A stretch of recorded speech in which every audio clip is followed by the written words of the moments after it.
안녕하세요. 자유교회 이진우 목사가 보내드리는 아침 묵상입니다. 오늘도 예수 그리스도의 향기를 내는 복된 하루가 되시길 바랍니다. 4월 3일 금요일 아침 묵상입니다. 오늘은 예수님의 겟세마네 기도라는 제목으로 마태복음 26장 36절로 45절의 말씀을 묵상합니다. 이에 예수께서 제자들과 함께 겟세마네라 하는 곳에 이르러 제자들에게 이르시되 내가 저기 가서 기도할 동안에 너희는 여기 앉아 있으라 하시고 베드로와 세베대의 두 아들을 데리고 가실새 고민하고 슬퍼하사 이에 말씀하시되 내 마음이 매우 고민하여 죽게 되었으니 너희는 여기 머물러 나와 함께 깨어 있으라 하시고 조금 나아가사 얼굴을 땅에 대시고 엎드려 기도하여 이르시되 내 아버지여 만일 할만하시거든 이 잔을 내게서 지나가게 하옵소서. 그러나 나의 원대로 마옵시고 아버지의 원대로 하옵소서 하시고 제자들에게 오사 그 자는 것을 보시고 베드로에게 말씀하시되 너희가 나와 함께 1시간도 이렇게 깨어 있을 수 없더냐. 시험에 들지 않게 깨어 기도하라. 마음에는 원이로되 육신이 약하도다 하시고 다시 두 번째 나아가 기도하여 이르시되 내 아버지여 만일 내가 마시지 않고는 이 잔이 내게서 지나갈 수 없거든 아버지의 원대로 되기를 원하나이다 하시고 다시 오사 보신즉 그들이 자니 이는 그들의 눈이 피곤함 일러라. 또 그들을 두시고 나아가 세 번째 같은 말씀으로 기도하신 후 이에 제자들에게 오사 이르시되 이제는 자고 쉬라. 보라 때가 가까이 왔으니 인자가 죄인의 손에 팔리느니라. 사순절 33번째 날입니다. 엄격한 규제에도 좀처럼 줄어들지 않는 코비드19로 인해 많은 이들이 불안과 두려움을 넘어 이제는 깊은 영적 침체에 빠지는 것 같습니다. 규칙적인 묵상과 기도 그리고 운동으로 자신의 몸과 마음을 잘 지키시기 바라며 오늘도 하나님의 도우심과 보호하심이 우리 모두에게 임하시길 간절히 기원합니다. 예수님께서는 십자가의 죽음을 눈앞에 두시고 겟세마네 동산으로 기도하러 가시며 베드로와 세베대의 두 아들만 데리고 가십니다. 여기서 세베대의 두 아들은 야고보와 요한을 뜻합니다. 예수님께서는 도대체 왜 이 세 제자들만 겟세마네 동산으로 데리고 가셔서 기도하신 것일까요? 어떤 사람은 주장하길 예수님께서 베드로와 야고보와 요한을 다른 제자들보다 특별히 아끼고 사랑했기 때문이라고 합니다. 하지만 복음서에 나온 세 제자에 대한 기록을 보면 이러한 주장이 맞지 않다는 것을 쉽게 확인할 수 있습니다. 이들은 예수님의 제자들 가운데서 가장 사랑받았던 제자들이기보다는 예수님의 고난과 죽음을 가장 강력하게 거부하였던 제자들이었습니다. 베드로는 예수님께서 가시려는 십자가의 길을 가로막다가 사탄아 물러가라는 예수님의 강력한 책망을 들었습니다. 세베대의 두 아들 야고보와 요한은 예수님의 순환 예고를 듣고도 그 뜻을 이해하지 못하고 예수님의 오른쪽과 왼쪽 자리를 요구했습니다. 예수님께서 겟세마네 동산으로 데리고 가셨던 세 제자는 예수님의 십자가 고난과 죽음을 방해했던 제자들입니다. 물론 모든 제자가 예수님의 십자가 죽음을 막았습니다. 하지만 베드로와 야고보와 요한은 예수님의 십자가 고난을 가장 강력하게 거부하고 막았던 대표적인 제자들입니다.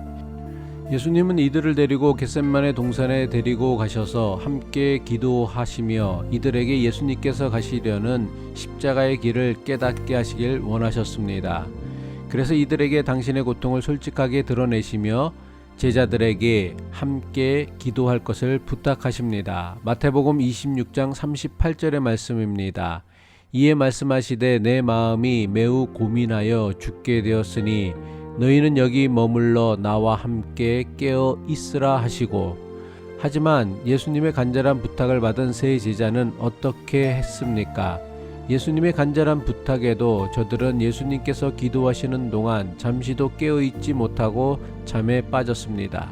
이들은 무려 3번이나 예수님의 부탁을 받고도 깨어있지 못하고 번번이 잠이 들었습니다. 마태복음 26장 40절 이하의 말씀입니다.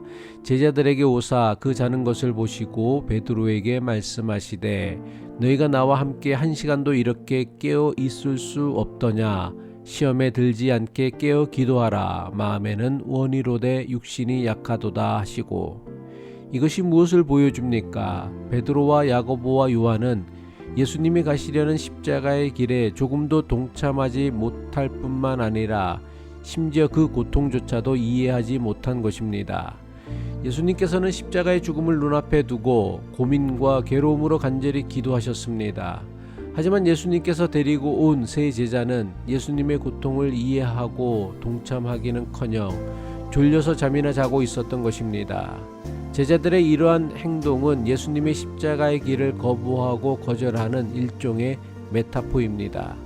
예수님은 나를 따라오려거든 자기를 부인하고 자기 십자가를 지고 나를 따라오라고 하셨습니다.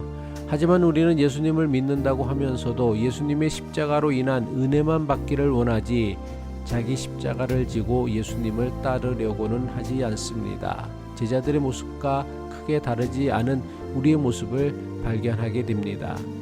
하지만 예수님은 겟셋마네 동산의 기도를 통해 어떻게 해야 우리가 자기 십자가를 지고 예수님이 가신 십자가의 길을 따르며 살아갈 수 있는지를 분명하게 보여주시고 가르쳐 주셨습니다. 예수님께서는 겟셋마네 동산에서 3번이나 간절히 기도하셨습니다. 겟셋마네 동산에서의 예수님의 기도는 어떻게 해야 우리가 하나님의 뜻을 위해 살아갈 수 있는지를 분명하고 확실하게 보여주는 기도입니다. 예수님의 첫 번째 기도입니다. 마태복음 26장 39절이죠. 조금 나아가사 얼굴을 땅에 대시고 엎드려 기도하여 이르시되 내 아버지여 만일 할만하시거든 이 잔을 내게서 지나가게 하옵소서. 그러나 나의 원대로 마옵시고 아버지의 원대로 하옵소서. 예수님의 두 번째 기도입니다. 마태복음 26장 42절이죠. 다시 두 번째 나아가 기도하여 이르시되 내 아버지여 만일 내가 마시지 않고는 이 잔이 내게서 지나갈 수 없거든 아버지의 원대로 되기를 원하나이다. 예수님의 세 번째 기도입니다. 마태복음 26장 44절입니다. 또 그들을 두시고 나아가 세 번째 같은 말씀으로 기도하신 후 예수님께서 가르쳐 주신 겟셋마네 기도는 내 소원을 이루는 수단이 아닙니다. 하나님 앞에 정직하게 홀로 설 때 비로소 하나님의 도우심이, 하나님의 돌보심이, 하나님의 인도하심이, 하나님의 은혜와 용서가 없이는 단 하루도 살 수 없음을 깨닫고 고백하게 되는 것입니다. 우리가 하루를 시작하기 전에 매일같이 성경을 묵상하고 기도를 하는 이유가 무엇입니까? 내 힘과 능력 의지해서 살아가지 않고 오직 하나님의 도우심과 인도하심을 의지하고 바라보며 살아가기 위함입니다. 인간의 몸으로 오신 예수님께서 연약한 인간이기에 가질 수밖에 없었던 두려움과 슬픔과 고통을 어떻게 극복하셨습니까? 간절한 기도를 통해 연약한 인간의 한계를 극복하신 것입니다. 인간의 몸으로 오신 예수님께서 십자가의 고난과 죽음을 앞두고 연약한 인간이기에 가졌던 두려움과 슬픔을 어떻게 극복하셨습니까? 연약한 인간의 모습 그대로 하나님 앞에 홀로 서서 하나님의 도우심을 기도하였기 때문입니다. 예수님께서 그러하셨듯이 예수님을 믿는 사람의 간절한 기도는 연약한 인간의 한계를 뛰어넘어 이 땅에서 하나님의 뜻을 이루게 하는 영적인 힘과 능력이 됩니다. 연약한 우리가 어떻게 하나님의 뜻을 따라 세상을 살 수 있습니까? 예수님께서 그러하셨듯이 하나님 앞에 정직하게 홀로 서서 하나님의 도우심을 구할 때 연약한 우리의 한계를 뛰어넘어 하나님의 뜻을 따라 살아갈 힘과 능력을 주실 것입니다. 기도드리겠습니다. 하나님 감사합니다. 오늘도 우리에게 새날 새아침 새 생명을 주셨습니다. 이 한날도 우리에게 주신 생명을 통하여 존귀한 삶을 살아갈 수 있는 우리 모두가 되게 하여 주시옵소서. 우리의 기도가 탐욕스러운 우리의 욕심과 소원을 이루는 도구가 아니라 우리 모두를 위한 하나님의 음성을 듣고 하나님의 뜻을 깨닫는 도구가 되게 하옵소서. 그래서 하나님의 뜻을 이루기 위해 자기 십자가를 지고 예수님을 따르는 힘과 능력이 되게 하옵소서. 예수 그리스도의 이름으로 기도드립니다. 아멘.